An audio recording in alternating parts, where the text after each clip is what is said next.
Hello. So I've posted a medical tourism video before, and there are people seriously asking if I want to stay a few weeks in Shanghai, how much it really costs to stay there, like real numbers. How much is the house rent and what is the budget to eat food? So today in this video, we are giving real numbers of me living here in Shanghai. From a sandwich, from a coffee to the house.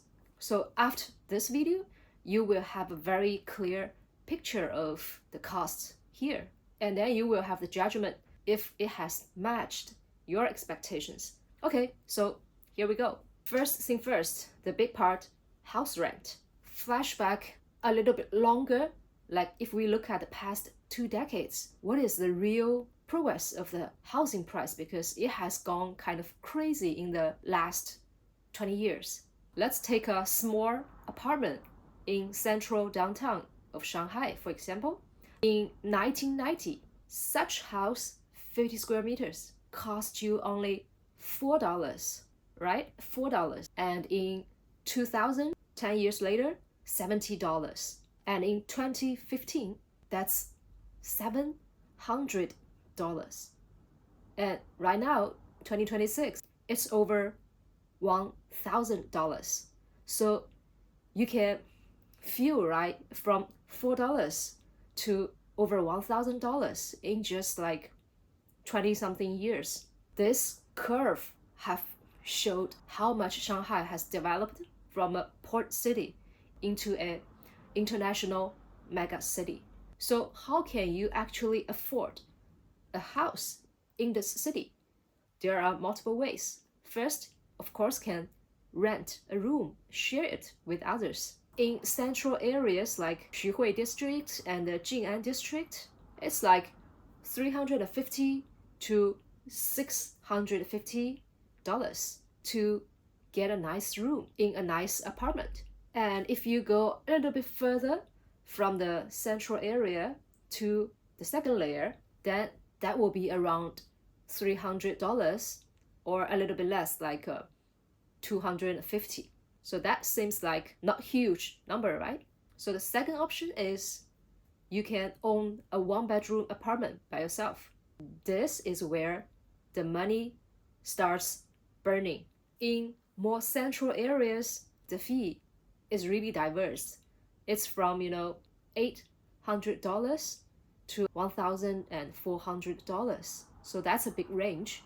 And if you go further, probably it takes you like 41 hours to commute to the downtown. Then the cost will be like $550 to $1,000. So as you can feel, the money also doubled. And the third option is that you need a 2-bedroom apartment. You have a family here. In that case, if you want a relatively nice apartment, which is a little bit over 80 square meters, that can easily go over like $1,500. But still a basic one. I'm not talking about a fancy apartment. So how do you feel about the house rent? Just normal, affordable, or already like that's a lot? And one thing very specific, I don't know if it happens on your side, is that when you pay, you need to pay 3 months together in advance. And you also need another 1 month's fee as deposit. If you run away, then the landlord can keep the money. If you are planning to rent a house from the start, then you need to prepare at least 4 months rent fee there. And if you go through the agent, that will be another 35% of the agent fee. So that's likely over $2,000 already from your pocket. This is quite special in China, not just in Shanghai, more like standard rule in this industry. Then second, let's talk about food. Shanghai probably has biggest range of the dining budget, which is nice. It actually has a lot of flexibility here and choices. So if I choose to cook by myself at home, I probably will choose a sandwich when I am lazy sometimes. I'm not talking about just like the bread put them together, then it's gonna be a sandwich. No, still I need to prepare, right? Like I can toast a ciabatta. I have a few slices of cheese or cream cheese and some nice salad, and I can just do some chicken thighs, chicken breast, and then I put them together to be a better version than what you can find in Starbucks or equivalent restaurant. So this big and nice sandwich, the ingredient itself cost me just like $2 to $3 at most. Well, if you have time, you can basically eat every meal like this. It's healthy and it's cheap. But the biggest problem is that you don't really have that much time for most of the people. And sometimes if I go a little bit more serious about the cooking, let's say like 2 to 3 dishes, we have the meat, we have the veggies, we probably have a beer, then the ingredient, the cost itself can go up to $6 to $8, or more. And what about eat outside? If I go to the street shops, like have some soup noodles, have some wontons, that's like $2 to $3, very basic. And if I hang out with my friends, then that's gonna be $10 to $25 each person. And at this price range, you can already have a full table of very nice food, like 6, 8 dishes, and probably some drinks. So if the price go over like $70, it was considered a very nice restaurant. And if it's about $200, then we consider that as fine dining. Usually like French style, Italian style, Japanese omakase, they are gonna be in this similar price range. So if you want to just mix them up, like a little bit homemade and a little bit of outside, every month that's around $300 to $500. 3 meals a day, no suffering at all. So house and food are the two biggest parts of our spending. And in Shanghai, which has the highest monthly income in mainland China, people on average earn 13,000 yuan RMB here, which is equivalent to $1,800. $1,800 per month. That's how much we earn on average. If you go to other cities, that's a straight cutting off 50% off. So imagine if you live by yourself in a 1-bedroom apartment very close to downtown, that's around $800. That's already 35-40% of your monthly income, plus that another 500 dining fee. That's basically half of your income go straight out from your pocket. So for fresh graduates, they usually share rooms. Otherwise, it's gonna be unaffordable. But like if you are a foreigner, like your global headquarters send you here, then you will have extra allowances for house rent, and I think the basic salary level will go up a lot. So that will be a very different situation. But if you are coming and trying to find a job by yourself, these are definitely things you need to consider. As I said, you need to prepare at least 4 months of house rent fee in advance. So besides the big part, let's talk about more fragmented things like the water, the electricity, the mobile, and the internet. If you live by yourself in extremely hot summer days, you're probably gonna have your air conditioning on every day, right? The electricity fee will be around $30. Water is very, very affordable. The price is managed to be that low by the government. That's like less than $5 a month. And for gas, similar logic, that will be like $3 to $4 per month. So that's almost invisible on my budget list, because like adding them together, there will be less than $20 here. And for mobile, that's like $15. And since Wi-Fi is almost covered by any place, so yeah, $15 per month is enough. And also for transportation, I know when I travel to other countries, I think transportation, like in Japan, like in London, even for the metro, I think the price is high to me. But in Shanghai, each ride is like 3 to 4 yuan. That is less than 60 cents. So per month, that's gonna be $30 something. And taxi is also, I would say, cheap. If you take a 30 minutes ride, it'll cost you $8 to $12. So this little cost together, that will be around $100 to $150 in total.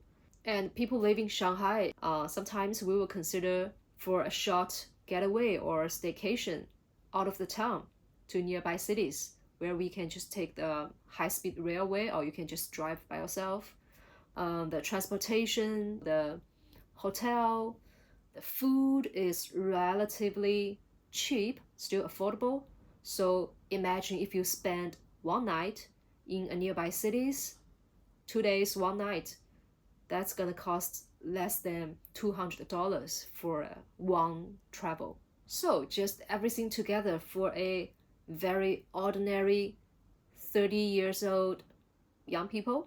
If he live alone, then the house rent fee will be around $700, food $400, transportation $30 to $35, bills of water, electricity, gas, internet, mobile, all of them together will be like $50 to $100. And there are, of course, a few other things like your gym card, you're gonna grab a few coffees, you are going to see the movies. Them together, combined, will be less than $200. Travel excluded here, so everything together, there will be around $1,400. As we mentioned before, that's almost the monthly income of Shanghai, right, in 2026. This budget we are talking about here is not like survival standard. It's my life is somehow good here standard. And if you manage that well, you can actually lower the budget to make it like $1,000 to $1,200 within that range. So you're probably gonna have 20% of your monthly income to be saved into a bank account. And if you cook a lot at home and you don't travel every month, then you can probably 30%, 35% of your income to be saved. So these are just very cold numbers, but you actually own your own life, right? Your life here should never be determined by how much you pay for your house, for the food. There are a lot of extra meanings of life you need to create and own by yourself. But the good thing about the city is that if you try to order some food in 3 a.m. in the morning, the food will be at your door in 30 minutes. And you can always get a taxi 24/7. And food is reachable within like 5 minutes walk outside your apartment. So Shanghai is very special city in China. It is so crowded, it's so busy, but so reachable and very diverse, full of energy. That's why I think still to today, it is a very irreplaceable city. You cannot find a second city like this in mainland China. And this is also the reason that some people come to Shanghai, they think they will work for half a year, 1 year, but they actually stayed like 5 years, 10 years here, or they try to live here forever. So they work extremely hard because they don't just get to enjoy the diversity of the city. They are buying into the lifestyle. They're buying into the freedom, the inclusivity. Like, I don't grow up here. I came for work. And then I just stayed more than 10 years here. You know, in some places of this world, life is very simple. It's like yes or no, here or there, this or that. But in cities like Shanghai, you get to experience the many sides of it, and you will not be really criticized for any choices you make. So I think that's how it can keep so many people here and keep new people coming to this city. If you're seriously thinking about staying here for a while or trying to get a job here, so consider all these things and make a proper judgment. I will definitely encourage you to come to experience the city by yourself, because for me, after 10 years, it's still a very charming city that is constantly evolving. I love it. And on the other side, the city got so much disciplines, so much standard by itself, so it can operate very well compared to any other cities here. You have to experience it by yourself as a very short time traveler, or people who want to work or stay for a while here, for whatever reasons. That if you're considering coming to have a look here, I will highly recommend you to come. So I wish I could see you somehow here in person, and if anyone is coming, contact me, let me buy you a coffee and have a chat. Okay, I'll see you in the next video.